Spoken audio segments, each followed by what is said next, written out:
Friends उसके बाद में सर्जिकल मैनेजमेंट भी हो गया था, सर्जरी कर ली थी उस पेशेंट के लिए। सिम्प्टोमेटिक ट्रीटमेंट अपना मेन फोकस तो क्या सर्जरी से ट्रीट होगा स्टोन, बट उसके लिए जो पेन हो रहा है, वोमिटिंग हो रही है, उसके लिए जो बाइल साल्ट बन रहा है, बाइल साल्ट को अपन को डिसोल्व कैसे करना है, इसके लिए कौन कौन सी मेडिसिन यूज होती है। मेडिसिन की बात करेंगे तो सबसे पहले इसका फार्मेकोलॉजिकल और नॉन फार्मेकोलॉजिकल मैनेजमेट किसका, कोलियोलिथियासिस का। अपन स्पेशल फोकस कर रहे हैं किसके अंदर, नॉन जो अपन फोकस कर रहे हैं किसके अंदर कर रहे हैं, फार्मेकोलॉजिकल मैनेजमेंट के अंदर। जो फार्मेकोलॉजिकल मैनेजमेंट है उसके अंदर आता है फर्स्ट मेडिसिन की बात करेंगे कि फर्स्ट मेडिसिन देंगे उसको पेन किलर के लिए, जो कि अपना कौन सा था, कोलिक पेन हो रहा था। पेन के लिए अपन क्या करेंगे, ओरल भी देंगे और आईवी भी देंगे, इंट्रावेनस के थ्रू भी देंगे और ओरली भी मेडिसिन देंगे।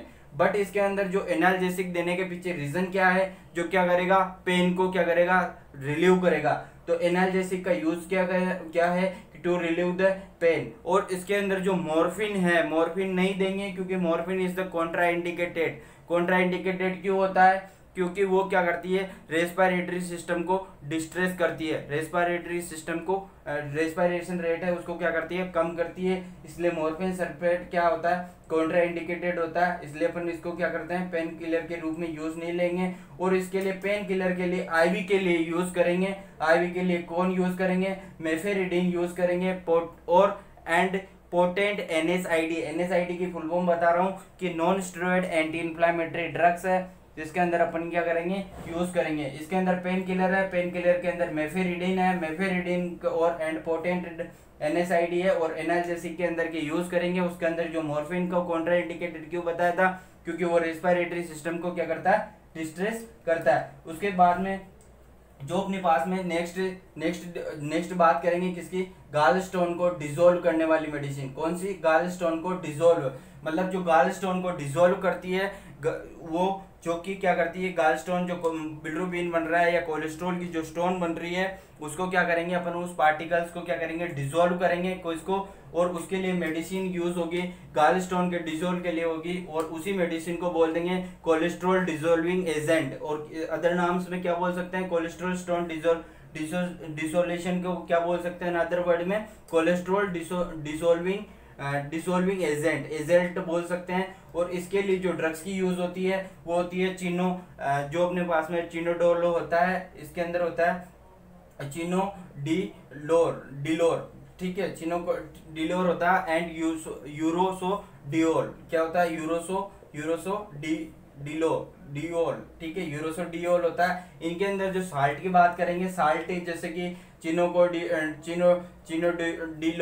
चिनोडिलोर के अंदर बात करेंगे, जिसके अंदर आता है यूरोडिकोलिक एसिड। कौन सा आता है, यूरोडीऑक्सीकोलिक एसिड। कौन सा आता है इसके अंदर, जो अपने पास में जो अपने पास में मेडिसिन है कौन सी है, चिनोडिलोर है, डिलोर मेडिसिन है। उसके अंदर जो साल्ट आता है, साल्ट कौन सा आएगा अपने पास में, डीऑक्सीकोलिक एसिड को क्या आ रहा है, डीऑक्सीकोलिक एसिड क्या आ रहा है, यूरोडिकोलिक एसिड। ये एक तो मेडिसिन ये होगी ये अपने पास में कौन सी साल्ट नाम क्या है, यूरोसिडोल के अंदर कौन सा आ रहा था साल्ट, कौन सा आ रहा था, सॉरी, चिनोडिडोल के अंदर कौन सा साल्ट आ रहा था, चिनोडिऑक्सीकोलिक एसिड, डीऑक्सीकोलिक एसिड। ये क्या करेगी, स्टोन को पार्टिकल्स को तोड़ेगी। यूरोसिडोल के अंदर आ रहा था, यूरोसिडोल के अंदर बात करेंगे उसमें आ रहा था यूरोडिकोलिक एसिड। कौन सा आ रहा था, डीऑक्सीकोलिक एसिड। कौन सा एसिड आ रहा था, यूरोडिकोलिक एसिड आ रहा था, ठीक है। ये देख लो दोनों साल्ट है, गाल स्टोन को डिसॉल्विंग एजेंट है, उसको अनदर वर्ड में बोल रहा हूँ कि कोलेस्ट्रॉल डिसॉल्विंग एजेंट है। और ये एजेंट है जो इसके अंदर कौन कौन सा एजेंट आता है, यूरोडिकोलिक एसिड आता है और चिनोडिकोलिक एसिड आता है। और इसकी जो ब्रांड नेम है यूरोडिकोलिक एसिड का तो यूरोसिडोल है, और चिनोडिलोर का चिनोडिलोर है। और इसके अंदर जो साल्ट आता है यूरोडिकोलिक एसिड आता है, और एक में कौन सा आता है, चिनोडिकोलिक एसिड आता है। इसको शॉर्ट फॉर्म में बोल सकते हैं यूडीसी है और सीडीएसए।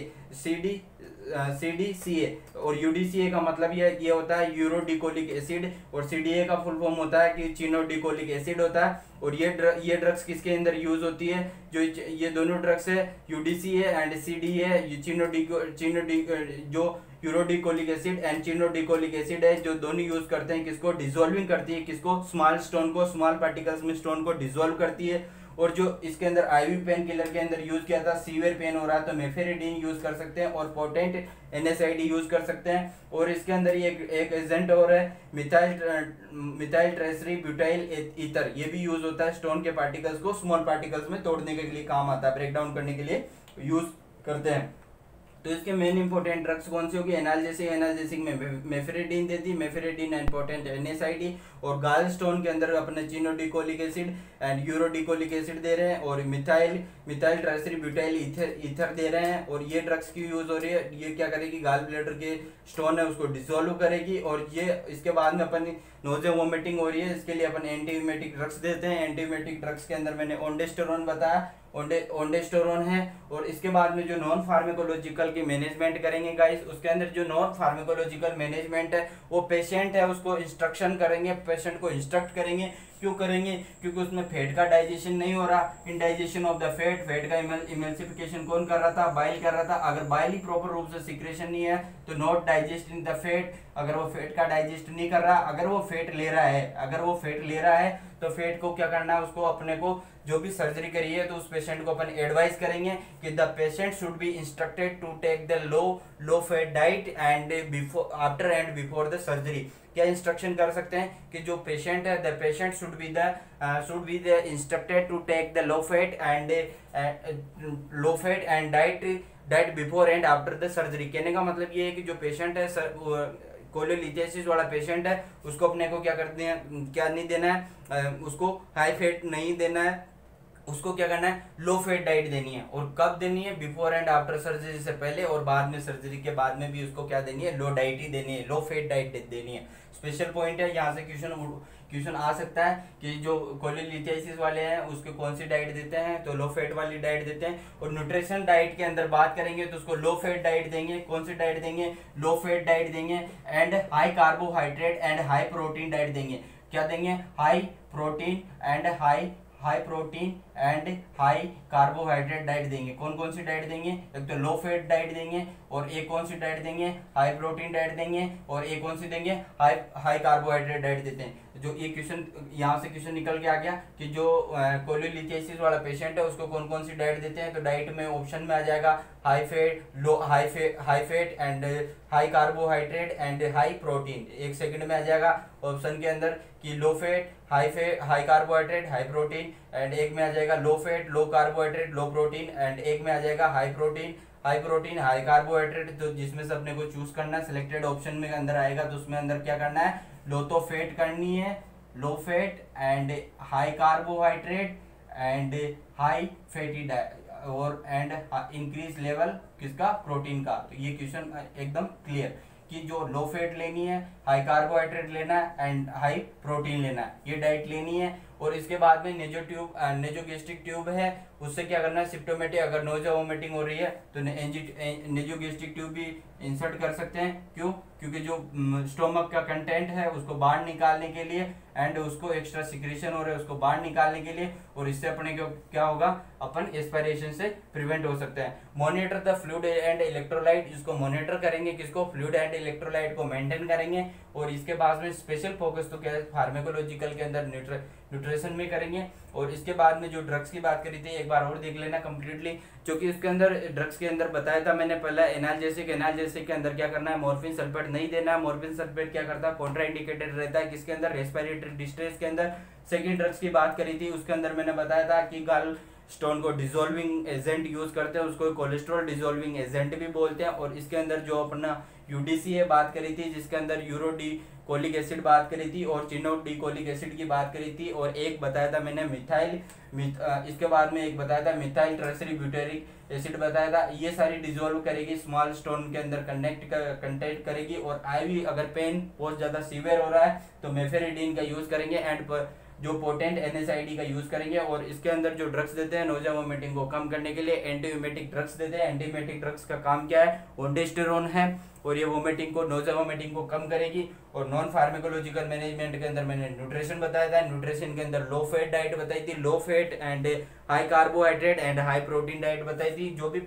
जो भी अपने पास में after and before of the surgery of the cholelithiasis to instruct the patient and advice of the low fat diet, उसको एडवाइस करेंगे। जो मैंने बताया था, the patient should the instructed the take of the low fat diet and diet before the after the surgery, after and before the surgery, surgery से पहले and before उसको क्या करनी है, लो फैट डाइट देनी है। और मॉनिटर करेंगे किसका, फ्लूइड एंड इलेक्ट्रोलाइट लेवल को। नेक्स्ट अपन बात करी थी सर्जरी भी हो गई थी कोलेलिथियासिस के अंदर। और उसके बाद में जो अपने पास में मैनेजमेंट भी हो गया था उसके अंदर नो फार्मेकोलॉजिकल और नॉन फार्मेकोलॉजिकल मैनेजमेंट। और इसके बाद में जो इम्पोर्टेंट पार्ट होता है pre operative management of the cholelithiasis. Cholelithiasis के अंदर क्या हुआ, सर्जरिकल मैनेजमेंट क्या था। सर्जरी के मैनेजमेंट के बाद में उसका पेशेंट को किस अकॉर्डिंग उसको प्रिपेयर करना है। और प्री ऑपरेटिव मैनेजमेंट, जैसे कि सर्जरी से कोई पेशेंट है, सर्जरी से जाने से पहले उसको अपन क्या डायग्नोसिस करेंगे, उसको पास में क्या क्या मैनेजमेंट करेंगे, वो सारे मैनेजमेंट में इसके अंदर इंक्लूड करेंगे। जो सर्जरिकल मैनेजमेंट के अंदर जो फर्स्ट बात करेंगे उसके अंदर है अपने पास में patient admitted in the hospital before on the same days. Hospital से अपने को सर्जरी से पहले उसको पेशेंट को सेम डेज पे या उससे बिफोर अपने एडमिट करना है। उसके बाद में collect the medical and nursing history, जो उसके बाद में कोई उसकी medical history and nursing history लेनी है। और फिजिकल एग्जामिनेशन करना है, उसके पूरे वाइटल साइन लेने हैं, TPR पूरा मेंटेनेंस करना है, इनटेक आउटपुट क्या है उसका। एंड उसके बाद में एडवाइस करेंगे पेशेंट को, उसकी हिस्ट्री में देखेंगे कि और अगर tobacco and smoking and chewing of the tobacco chewing कर रहा है तो उसको अपन क्या करेंगे, प्रिवेंट करेंगे। एडवाइस करेंगे उसको सर्जरी से पहले कि advice the patient to the avoid the smoking, tobacco chewing and to the post operative respiratory complication. अगर ये कर रहा है, स्मोकिंग कर रहा है, तो उसके कॉजेज क्या होंगे, पोस्ट ऑपरेटिव के अंदर रेस्पिरेटरी कॉम्प्लिकेशन आएंगे, इसलिए उसको अवॉइड करेंगे। और उसके बाद में असिस्ट करेंगे पेशेंट की, कौन सी मेन फोकस करेंगे किसमें, रेस्पिरेटरी सिस्टम, रेस्पिरेटरी फंक्शन को असिस्ट करेंगे। और टेक द, और सर्जरी करने है पेशेंट की तो उससे पहले अपने को क्या करना है, इन्फॉर्म, जो कंसर्ट लेना है, कंसर्ट में पेशेंट के कंसर्ट ले सकते हैं या फैमिली मेंबर के ले सकते हैं। Take the informed the consent from the patient and relative. और पेशेंट को keep the patient NPO before the 6 to 8 hour of the surgery. 6 to 8 hour before कोई अपने उसको कोलिसिस्टेक्टोमी या कोलियोलिथियासिस कर रहे हैं तो उसके अंदर क्या करेंगे, कोलियोलिथियासिस वाले में कोलिस्टोमी कर रहे हैं या कोलियोसिस्टेक्टोमी कर रहे हैं तो उस पेशेंट को क्या करेंगे, पेशेंट को NBM में रखेंगे। NBM में क्यों रखेंगे, कितने आवर्स के पहले NBM में रखेंगे, 6 to 8 आवर्स में रखेंगे। और क्यों रखेंगे, क्योंकि वो फ्लूइड का एस्पायरेशन नहीं कर सके, और एस्पायरेशन से प्रिवेंट करने के लिए नथिंग बाय माउथ से अपने को NPO स्टेटस में रखेंगे पेशेंट को 6 to 8 आवर्स के अंदर। और administration of the pre medicine है जो वो एडमिनिस्ट्रेशन करनी है उसके अंदर, जैसे कि पेन किलर वगैरह है, स्पोर्टिव मैनेजमेंट के लिए एंटीमेटिक ड्रग्स वगैरह है, सारे ड्रग्स मैंने पहले अपने मेडिकल मैनेजमेंट था फार्मेकोलॉजिकल उसमें बताया मैंने।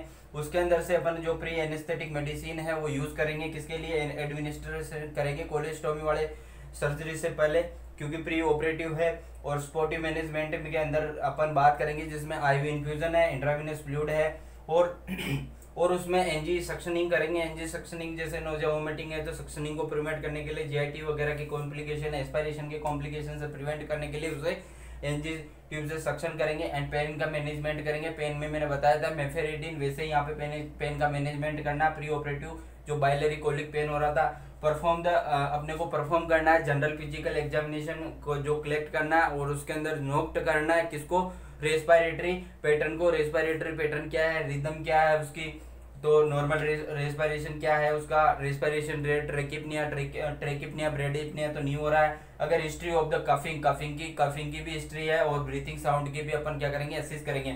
असिस्ट करने के लिए मोस्ट इंपोर्टेंट पार्ट है रेस्पिरेटरी को असिस्ट करेंगे, कफिंग को करेंगे एंड ब्रीथिंग साउंड को करेंगे। और उसके बाद में प्रिपेयर द ऑपरेटिव साइड को अपन क्या करेंगे, प्रिपेयर करेंगे जिस साइड में अपने को ऑपरेट करना है। और सर्जरी से पहले उसको क्या करेंगे, प्री ऑपरेट द साइड को ऑपरेट करेंगे। और बाउल एंड ब्लैडर प्रिपरेशन करेंगे। उसमें अगर बाउल एंड ब्लैडर का को प्रिपेयर करेंगे, उसको क्लीनिंग करेंगे एनीमा के द्वारा प्रिपेयर करेंगे और कैथराइजेशन करेंगे, ताकि उसमें क्या है जो कि ग्रेविटी का प्रेशर हो रहा है वो प्रेशर क्या होगा, कम हो जाएगा, क्योंकि जैसे बाउल ब्लैडर के अंदर से एक्सक्रीटा है वो बाहर निकल जाएगा, तो उसकी वजह से क्या होगा, क्लीनिंग अपना पर्पज क्या है कि जो बाउल एंड ब्लैडर को प्रिपरेशन करेंगे उसको परफॉर्म करेंगे with the cleaning enema with the catheterisation. उसको क्या करेंगे, बाउल एंड ब्लैडर को फंक्शन को असिस्ट करेंगे और उसको क्या करेंगे, जो अपने उसको क्लीनिंग करेंगे, किसके थ्रू करेंगे, एनीमा और एंड कैथराइजेशन के रूप में क्लीन करेंगे। और nurse should be the transported the patient with the prepare the surgical area, और पेशेंट को सर्जिकल एरिया है उसको क्या करना है, पेशेंट को ट्रांसपोर्ट करेंगे किसके अंदर, प्री सर्जिकल एरिया, जो प्री सर्जिकल वार्ड है उसके अंदर कौन सा सर्जिकल वार्ड है उसके अंदर क्या करेंगे, उसको एडमिट करेंगे और उसके लिए सर्जरी के लिए परफॉर्म करेंगे। मतलब कहने का मतलब यही है कि प्री ऑपरेटिव मैनेजमेंट के अंदर ये देखेंगे कि पेशेंट के नॉर्मल टीपीआर क्या है, उसके बाउल ब्लैडर फंक्शन क्या है, न्यूट्रिशनल स्टेटस क्या है, टू उसको सपोर्टिव मैनेजमेंट के अंदर पेन किलर वगैरह देंगे, प्री एनेस्थेटिक मेडिसिन देंगे, एंड सबसे पहले उसको अगर स्मोकिंग कर रहा है, टोबैको च्यूइंग कर रहा है तो उसको भी क्या करेंगे, अपन उसको प्रिवेंट करेंगे, क्योंकि उससे रेस्पिरेटरी डिस्ट्रेस होने के चांसेस ज़्यादा बढ़ जाते हैं। और इसके बाद में जो उसके प्री ऑपरेटिव मैनेजमेंट से सर्जरी करने से पहले कोलिसिस्टेक्टोमी, तो उसके पेशेंट के अटेंडर या तो पेशेंट के या फैमिली अटेंडर या रिलेटिव के क्या करेंगे, कंसर्ट फॉर्म में सिग्नेचर करवाएंगे और पेशेंट को क्या करेंगे 6 to 8 आवर्स से बिफोर उसको क्या करेंगे, अपना नथिंग बाय माउथ से कुछ नहीं देना, सर्जरी से 6.8 आवर्स तक उसको एनपीओ स्टेटस में रखना है। और इसके बाद में जो जनरल एग्जामिनेशन करनी है mainly respiratory, bowel and bladder, and उसके बाद में सारी history of coughing and breathing की अपन उसके अंदर असिस्ट करेंगे। ये इसका प्री ऑपरेटिव मैनेजमेंट है। प्री ऑपरेटिव मैनेजमेंट होता तो इजी बोल सकते हैं, लेकिन इसका जो मेन अपने को क्या क्या ध्यान रखना चाहिए वो सारी चीज़ें इसके अंदर है। और जो उसकी कोई पहले कोई सर्जरी हुई, जीआईटी की सर्जरी हुई, सारी चीज़ें इसके अंदर इंक्लूड करेंगे। और इसके बाद में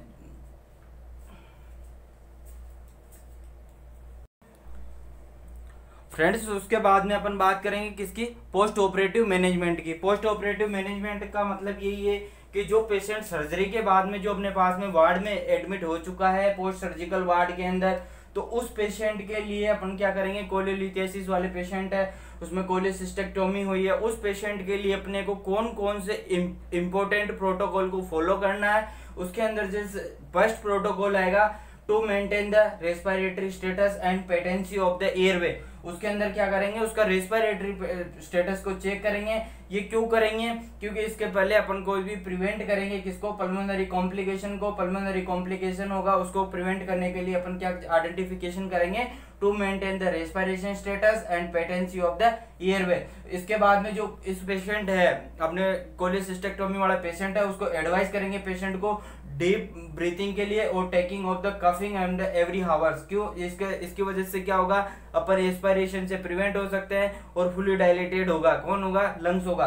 तो इसमें बोल सकते हैं कि advice the patient to take the deep breathing and cough every hours to fully expand the lungs and prevent of the aspiration of the pneumonia से प्रिवेंट हो सकते हैं। इसके बाद में जो अपने पास में एनजी ट्यूब से सक्शनिंग करेंगे, क्यों करेंगे, जो कि एब्डोमिनल के अंदर जो डिस्टेंशन हो रहा है उसको कम करने के लिए क्या करेंगे, नेजोगैस्ट्रिक सक्शन करेंगे। इसके अंदर जैसे कि बिफोर जो perform the NG nasogastric tube suctioning, it may be help in relieving of the abdominal distension. Abdominal distension को प्रिवेंट करने के लिए क्या करेंगे, एनजी ट्यूब सक्शनिंग करेंगे।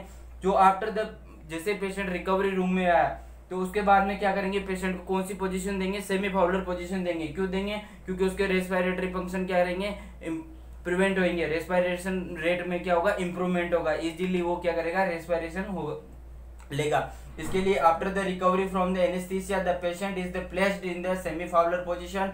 सेमी फाउलर पोजीशन देंगे उसको और perform the oral suctioning. Patient की क्या करेंगे, ओरल सक्शनिंग करेंगे। क्यों करेंगे ओरल सक्शनिंग, क्योंकि जो भी उसके म्यूकस वगैरह है वो जो कंटेंट है एब्डोमिनल वाले वो क्या करेंगे, उसमें लंग्स में जाने से प्रिवेंट करेंगे। मतलब कहने का मतलब ये है कि रेस्पिरेटरी ऑब्स्ट्रक्शन से अपन क्या करेंगे, प्रिवेंट होंगे। और इसके बाद में जो नेक्स्ट बात करेंगे, टू प्रिवेंट द हाइपोक्सीमिया। और रेस्पिरेटरी सिस्टम को मेंटेन क्यों कर रहे हैं, क्योंकि अगर अपन रेस्पिरेशन रेट को मेंटेन नहीं करेंगे, अगर पेशेंट डिस्ट्रेस में है तो उसको क्या करेंगे, वेंटिलेशन में अंदर थ्रू उसको क्या करेंगे, रेस्पिरेटरी ऑक्सीजन को मेंटेन करेंगे। और जो डिक्रीज अमाउंट हो रहा था ऑक्सीजन का, इसके लिए अपने को क्या कर रहे हैं, उसको मैकेनिकल वेंटिलेशन पे भी को मैकेनिकल वेंटिलेशन का भी यूज कर रहे हैं। और इसके थ्रू क्या कर रहे हैं, टू प्रिवेंट, ये सारे क्यों कर रहे हैं, रेस्पिरेटरी सिस्टम को असिस्ट क्यों कर रहे हैं, पेटेंसी को असिस्ट क्यों कर रहे हैं, एयरवे क्यों, to prevent the hypoxemia and hypercapnia. Hypoxemia का मतलब है lack of the oxygen into the tissue, tissue के अंदर क्या हो गई, ऑक्सीजन की डिमांड कम हो गई, तो बॉडी के अंदर क्या हो गया, O2 की कमी होगी और टिश्यू के अंदर ऑक्सीजन कम जाएगा तो क्या होगा, नेक्रोसिस होने के चांसेस ज्यादा बढ़ जाएंगे। इसके लिए अपने को क्या करेंगे, जो ऑक्सीजन है हाइपोक्सीमिया होगा और हाइपरकेपनिया होगा। हाइपरकेपनिया का मतलब क्या है कि ब्लड के अंदर क्या हो गया, CO2 का अमाउंट इंक्रीज हो गया। हाइपरकेपनिया मतलब क्या हो गया, जो अपने increase level of the CO2 into the blood के अंदर और रेस्पिरेशन कर रहा है तो ज्यादा ऑक्सीजन की डिमांड तो क्या हो गया, O2 तो क्या हो गया, कम हो गया एंड CO2 क्या हो गया, ज्यादा हो गया। O2 कम होगा तो हाइपोक्सीमिया ब्लड के अंदर, और ब्लड के अंदर CO2 ज्यादा होगी तो उसको क्या बोलेंगे, हाइपरकेपनिया, मतलब इंक्रीज लेवल ऑफ द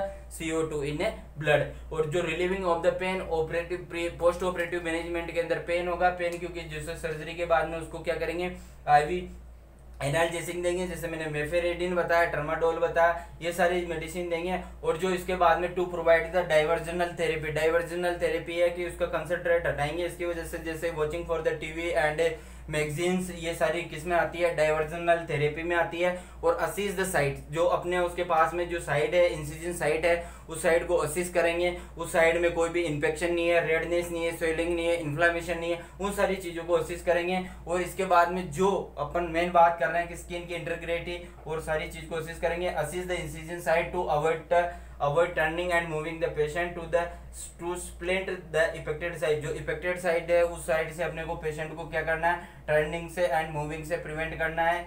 और जो ब्लीडिंग को असिस्ट करना है ऑपरेटिव साइड के, जिसमें अपन ने ड्रेसिंग करनी है, क्लीन ड्रेसिंग करनी है, ड्राई करनी है और ड्राई ड्रेसिंग करनी है और असेप्टिक टेक्निक से यूज करनी है, ताकि उससे अपन क्या करें, इन्फेक्शन से प्रिवेंट हो सके। और जो promotive the biliary drainage and the skin integrity, third function है इसका, third operative post operative management है, जिसके अंदर है promoting the biliary drainage and skin integrity. इसका मतलब कहने का मतलब जो कि अपने जो मैंने टी ट्यूब बताई थी पहले, टी ट्यूब में से अपने ड्रेनेज किया था, किसका ड्रेनेज किया था, बाइल का ड्रेनेज किया था। जो वो बाइल का ड्रेनेज आ रहा है उसका कलर देखेंगे, ऑर्डर्स देखेंगे उसका, और अगर प्यूरुलेंट सब्सटेंसेस हो रहा है, अगर इंक्रीज लेवल हो रहा है तो नोटिफाई करवाएंगे किसको, हेल्थ केयर प्रोवाइडर को। और अगर उसके अंदर जैसे कि मैंने पहले बता चुका हूँ 500 जो अपना बताया 500 से लेकर 1000 ml, 500 से लेकर 1000 ml मैंने अमाउंट बताया था, उसका अमाउंट से ज्यादा हो रहा है तो उसको नोटिफाई करवाएंगे। अगर उसमें प्यूरुलेंट सब्सटेंसेस आ रहा है, ग्रीन कलर से भी अगर कलर चेंजेस आ रहा है तो उसको अंदर क्या है, इन्फेक्शन है तो उसको हेल्थ केयर को नोटिफाई करेंगे और एंटीबायोटिक प्रोवाइड करेंगे उसको। और उसके बाद में जो assist the intake and output, जो उसका स्ट्रिक्टली जो नर्सेज है वो स्ट्रिक्टली असिस्ट करेगी किसको, इनटेक एंड आउटपुट को, 24 आवर्स को, जो भी उसको अपने कितना फ्लूइड दिया है उसको असिस्ट करेंगे, और कितना जो अपने पास में एक्सक्रेटेड हुआ है किसके थ्रू, यूरिन के थ्रू, उस सारी चीज को असिस्ट करेंगे। तो स्ट्रिक्टली असिस्ट करेगी नर्सेज, किसको असिस्ट करेगी, assist the intake and output chart को मेंटेन करेंगे। The promoting of the nutritional status, nutritional की बात करी थी, जिसमें न्यूट्रिशन के अंदर मैंने बताया था जैसे पेशेंट आप बिफोर द सर्जरी के बाद में जैसे पेशेंट को क्या करना, फैटी डाइट नहीं देनी। क्यों नहीं देनी, क्योंकि फैट का डाइजेशन नहीं हो रहा। फैट का डाइजेशन कौन कर रहा है, गाल ब्लैडर कर रहा है। अगर गाल ब्लैडर को आपने रिमूव कर दिया तो उस वाले पेशेंट को क्या करना है, लो फैट डाइट देनी है और हाई कार्बोहाइड्रेट डाइट देनी है and increase the protein diet. और जो कहने का मतलब यही है मेरा कि जो हाई फैट डाइट देनी है, हाई डिक्रीज तो फैट देना है, फैट डाइट तो कम देनी है, हाई कार्बोहाइड्रेट देना है और हाई प्रोटीन डाइट देनी है। और restoring the normal fluid and volume and electrolyte, और जो नॉर्मल मेंटेन करना है उसका normal fluid and electrolyte volume. क्यों, क्योंकि वो हाइपोवोल्यूमिया हो सकता है, डिहाइड्रेशन हो सकता है, इसलिए उसको मेंटेन करेंगे। और इसके बाद जो मोस्ट इंपॉर्टेंट पार्ट है कि उसकी जो भी अपने ड्रेसिंग साइड है, जैसे अपने उसने और पेशेंट को सेमी फाउलर पोजीशन देनी, क्योंकि वो रेस्पिरेशन के जो रेस्पिरेशन रेट है वो इम्प्रूवमेंट होगी, उसको कफिंग एंड डीप ब्रीथिंग करवानी है। और इसके बाद में जो इंटेक आउटपुट चार्ट को मेंटेन करना, और जो ये बाइल का जो ड्रेनेज हो रहा है, बाइलरी ड्रेनेज हो रहा है, वो ग्रेविटी का ड्रेनेज होना चाहिए, उसमें कोई ब्लॉकेज तो नहीं आना चाहिए, नॉर्मल फ्लो के अंदर उसके अंदर क्या होना चाहिए, कलेक्ट होना चाहिए। मतलब कहने का मतलब यही है कि पोस्ट ऑपरेटिव मैनेजमेंट के बाद में जो पेशेंट आया अपना, कौन सा सर्जरी के बाद में जो पेशेंट आया है, उस पेशेंट के अंदर अपने को मेनली तो उसके वाइटल साइन लेने हैं, वाइटल साइन वापस मेंटेन है या नहीं है, उसके रेस्पिरेशन स्टेटस को चेक करेंगे। रेस्पिरेटर क्यों करेंगे, रेस्पिरेशन डिस्ट्रेस हो सकता है, और जो उसको ओरल सक्शनिंग करेंगे, ओरल सक्शनिंग जो म्यूकोसा वगैरह है उसके एस्पायरेशन होने के चांसेस है। एनाल्जेसिक देखें, एनाल्जेसिक जो पेन को प्रिवेंट करेंगे उसमें मेफेरिडीन है, और कफिंग और एक्सरसाइज करवाएंगे जिससे वो लंग्स है जो प्रॉपर रूप से फुली एक्सपेंड हो सकता है। इंस्पायरेशन और एक्सपायरेशन की जो इंस्पायरेशन और एक्सपायरेशन की प्रक्रिया जो प्रोसेस वो normal and improvement of the function होता है किसके अंदर, रेस्पिरेटरी। और ये सारे चीज क्यों करेंगे, क्योंकि एस्पायरेशन को प्रिवेंट करेंगे, एनजी ट्यूब की सक्शनिंग करेंगे, क्योंकि उससे अपने को क्या होगा, एब्डोमिनल डिस्टेंशन नहीं होगा।